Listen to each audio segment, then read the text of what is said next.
Et donc les défis sur la mesure d'efficacité du média, en fait, ils tiennent à la diversité des investissements d'une entreprise. Si on devait juste mesurer le média isolé, ce serait presque trop simple. En fait, toute la difficulté, c'est que le nombre de leviers ou d'investissements faits par une entreprise pour vendre ses produits est absolument énorme.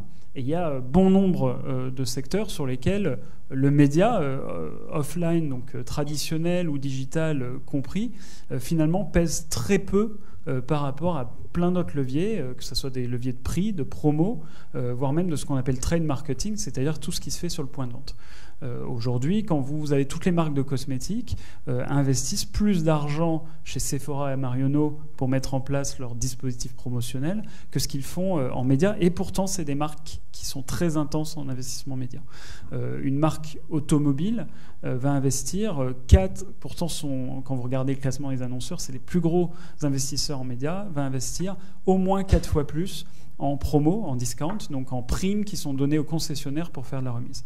Et donc, quand vous voulez faire de la mesure, en fait, si vous n'êtes pas capable de mesurer ces autres leviers, vous avez une mesure du média qui est biaisée. Donc déjà, notre premier défi, c'est d'être capable de lister et de mesurer tout ce qui a potentiellement un impact, sachant qu'il faut accepter, et ça c'est la grande différence avec peut-être le monde de la modélisation dans la recherche, il faut accepter qu'on est constamment dans un modèle imparfait, pour 2 raisons principales. C'est qu'on est assez myope sur ce qui se passe notamment à la concurrence, et la deuxième grosse raison, c'est que tout est corrélé.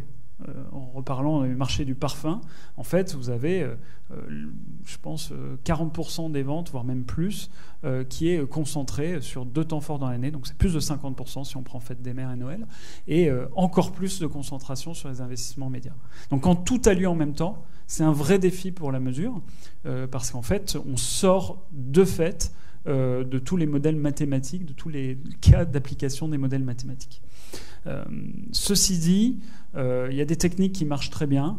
Donc je ne vais pas rentrer dans le détail du détail, mais il y a des techniques qui s'imposent comme des standards de mesure de l'efficacité du média, mais du marketing au sens plus large. Donc une qui s'appelle le marketing mix modeling. Alors c'est marrant parce que c'est des méthodes qui existent depuis les années 70, mais qui finalement sont de plus en plus répandues chez les annonceurs, mais pas avec énormément de prestataires, puisqu'en gros, des prestataires qui font une bonne taille, on est peut-être entre 10 et 20 mondialement. L'avantage de ces mesures, c'est que c'est une maille relativement agrégée qui est la maille en fait de décision d'un directeur marketing quand il construit son plan annuel.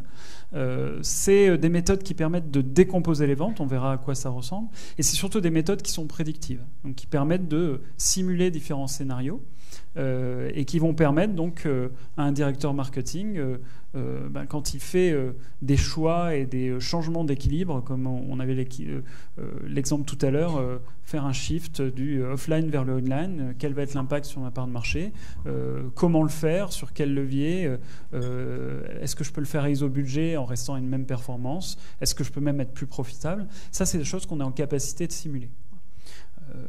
Notre métier, c'est marrant parce qu'on passe souvent sur des phases chez nos clients de scepticisme, parce que ça paraît un peu magique, à parfois un peu trop de croyances, et donc on doit leur rappeler qu'on est dans un métier qui n'est jamais que du business planning. C'est-à-dire que le métier de prévision, c'est avant tout un métier de prise d'hypothèse. Et donc la pire chose qui puisse arriver dans notre métier, c'est d'avoir un ingénieur têtu qui chercherait à ne croire que dans son modèle.